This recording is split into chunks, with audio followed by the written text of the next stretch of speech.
మళ్ళీ చెప్తున్నా, నాణ్యమైన కరెంటు రావాలంటే, కరెంటు రేట్లు పెరగకుండా ఉండాలంటే తెలుగుదేశం జనసేన రావాలి. టారిఫ్స్ పెంచకుండా నాణ్యమైన విద్యుత్ అందజేస్తా ఉన్నారు. అట్లాగే లాసెస్ చెప్పాలి కదా, ఇప్పుడు చెప్పాను. నువ్వు చెప్తున్నావు నాకు, నేను ఉండే వాస్తవ పరిస్థితి సార్. అతనేవాడు ముందేం చెప్పాడు, జగన్మోహన్ రెడ్డి గారు ఉన్నప్పుడు ట్రూ అప్ ఛార్జెస్ వేస్తున్నారు, జనసేన తెలుగుదేశం పార్టీ ప్రభుత్వం ఎందుకు రావాలి, కరెంటు ఛార్జీలు పెంచకుండా ఉంటాకి రావాలని చెప్పి మాట్లాడావు ఎన్నికల ముందు. ఇప్పుడేమంటున్నావు, నేను చెప్పానా అంటున్నాడు విలేకరుని. ఈ నెల బిల్లులో ట్రూ అప్ ఛార్జెస్ వచ్చినాయా రాలేదా? ఎందుకు వచ్చినాయి? చంద్రబాబు నాయుడు గారు మీరు పెద్ద పనోడు కదా, మీరు పవన్ కళ్యాణ్ గారు ఇద్దరు కలిసి పెంచి పనోళ్ళు కదా, కరెంటు ఛార్జీలు పెంచమన్నారు కదా. మరి జగన్మోహన్ రెడ్డి గారి ప్రభుత్వం ఉన్నప్పుడు ఏ రకంగా కరెంటు బిల్లులు వచ్చినాయో ఇవాళ కూడా కరెంటు బిల్లులు అదే కరెంటు బిల్లులు ఎందుకు వస్తున్నాయి?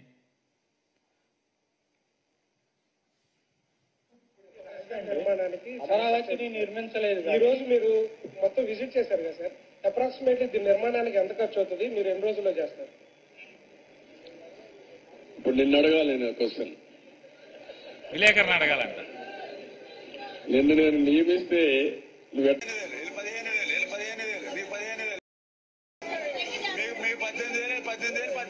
మళ్ళీ చెప్తున్నాను రాష్ట్ర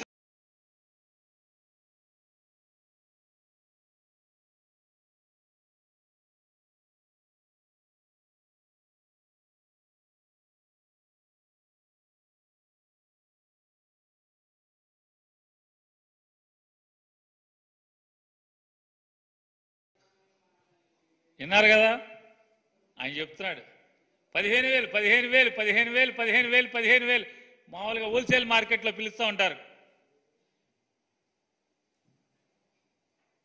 ఏంటయ్యా అంటే 15,000 15,000 15,000 15,000 యాపీయే కదా అన్నాడు. ఎవరు యాపీ? అన్నాయన యాపీ. ముందు ఒక ఎస్కార్టు, వెనక ఒక పైలట్, గన్మెన్లు, పెద్ద కారు, నెత్తి మీద లైటు, సెక్రటరియట్ల ఆఫీసు. ఎవరు యాపీ? ఆ సైకిల్ మీద కనపడ్డాయన ఆపి మళ్ళీ సైకిల్ ఎక్కట్లా, ఈ కారే, ఇక మళ్ళీ సైకిల్ అవసరం లేదు, ఆయన ఒక్కడే యాపీ. ఆ పిల్లల యాపీ కాదు, తల్లి యాపీ కాదు. ఆయన చెప్పాడు తల్లికి వందనం, ఈ పిల్లకి ఆ పిల్లకి, ఈ పిల్లడికి ఆడికి, ఈ చిట్టికి తమ్ముడికి, ఆడికి ఇడికి, బుజ్జిగాడికి ఆడికి ఇడికి అని చెప్తున్నాడు యాపీ. మరి ఆయన తనొక్కడే హ్యాపీగా ఉంటే, లేకపోతే చంద్రబాబు నాయుడు వాళ్ళ కూటమంతా హ్యాపీగా ఉంటే కాదు. ఎవరికైతే చెవులు కింపుగా మీరు వాగ్దానాలు చేశారో ప్రజలందరికీ, ఆ ప్రజలు కూడా హ్యాపీగా ఉండాలి. వాళ్ళు మాత్రం అన్హ్యాపీ, మీరు మాత్రం హ్యాపీ, బాగా ఫుల్ హ్యాపీగా ఉన్నారు మీరు. ఆ ఫుల్ హ్యాపీగా ఉన్న వాళ్ళని నేను ఎందుకు అడుగుతున్నానంటే, GOMS నెంబర్ 29, తల్లికి 15,000, తల్లికి వందనం. వాస్తవంగా ఈ పథకం ఎక్కడది? జగన్మోహన్ రెడ్డి గారి పథకం, అమ్మఒడి పథకం. అమ్మఒడి పథకాన్ని పేరు మార్చి కాపీ కొట్టి తల్లికి వందనం. జగన్మోహన్ రెడ్డి గారు ఒకరికే ఇచ్చాడు. మేము ఇంట్లో ఎంతమంది ఉంటే అంతమందికి, ఒకరైతే 15,000, ఇద్దరైతే 30,000, ముగ్గురైతే 40,000, నలుగురైతే 60,000. నిజమే, ఈ కూటమి ప్రభుత్వం చంద్రబాబు నాయుడు గారి ప్రభుత్వంలో తల్లికి వందనమే, తల్లికి మాత్రమే వందనం, పిల్లలందరికీ పంగనామాలు. ఈ కూటమి చంద్రబాబు నాయుడు గారు, పవన్ కళ్యాణ్ గారు, భారతీయ జనతా పార్టీ ప్రెసిడెంట్ నడ్డా గారు, పురంధేశ్వరి గారు, వీళ్ళందరూ కలిసి ఏం చేశారంటే తల్లికి వందనం, పిల్లలకు పంగనామాలు. అంటే జనాల్ని మోసం చేయటంలో, అదే సినిమాలో చెప్తాడు ఆయన ఎవరో, అది కూటమి డైలాగే, 6 అడుగులు బుల్లెట్ అని. 6 అడుగుల అబద్ధం ఎవరంటే చంద్రబాబు నాయుడు.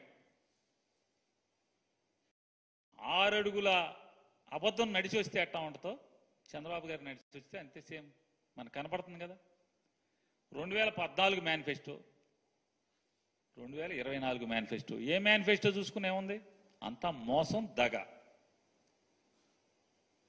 అట్లాగే ఇసుక గురించి కూడా ఆయన మాట్లాడతారు చంద్రబాబు నాయుడు గారు. ఆయన చెప్పా ఉచిత ఇసుక ఇస్తాను ఇచ్చాం. ఇప్పుడు దాన్ని కూడా కొంతమంది విమర్శిస్తున్నారు. అంటే ఎట్లా మాట్లాడుతున్నారంటే ఉచిత ఇసుక అంటే మేము ఇసుక ఇంట్లో ఇస్తామని చెప్పామని మాట్లాడతారు. లేకుంటే నేనే మళ్ళీ ఇల్లు కూడా కట్టిస్తాను, లేకుంటే వాళ్ళ ఇంట్లో కూడా పొలాన్ని నేను పని చేస్తాను అని చెప్తారు. ఏం చెప్పమంటారు వాళ్ళని? ఇది రాజకీయం, ఇది రాజకీయం. చంద్రబాబు నాయుడు గారికి అధికారం లేనప్పుడేమో అసలు వినమ్రత, వినయం, ప్రేమ, ఆప్యాయతలు ప్రజల మీద విపరీతంగా కొట్టుకొచ్చి కనపడతాయి.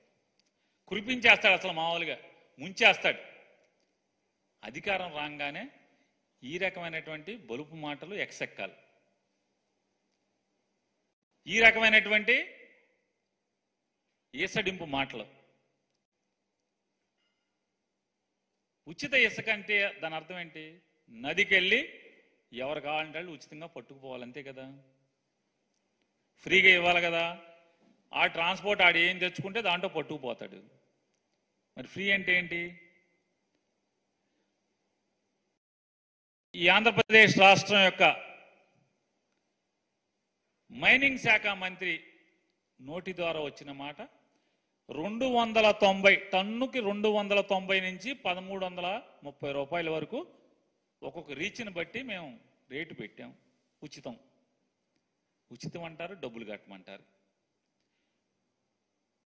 అంత క్రితం కూడా ఎమ్మెల్యేలు దోచుకున్నారు. మళ్ళీ దోపిడీకి ముందు తెరదీసేటువంటి కార్యక్రమం ఈ ఉచితం అనే కార్యక్రమం పెట్టి ఉచిత ఇసుక. వీళ్ళు తంతు ఎట్టా ఉంటుందంటే నేతి బీరకాయలో నెయ్యి ఉండదు. చంద్రబాబు నాయుడు గారి మాటల్లో నిజాయితీ కూడిన మాటలని చెప్తాడైనా నీతి ఉండదు.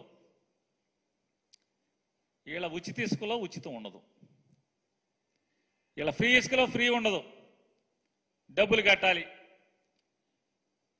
చంద్రబాబు నాయుడు గారు, వాళ్ళ అబ్బాయి నారా లోకేష్ నాయుడు గారు, పవన్ కళ్యాణ్ గారు ముగ్గురు మాటతో ఎన్నికల ముందు మాటలు కోటలు దాటిచ్చారు.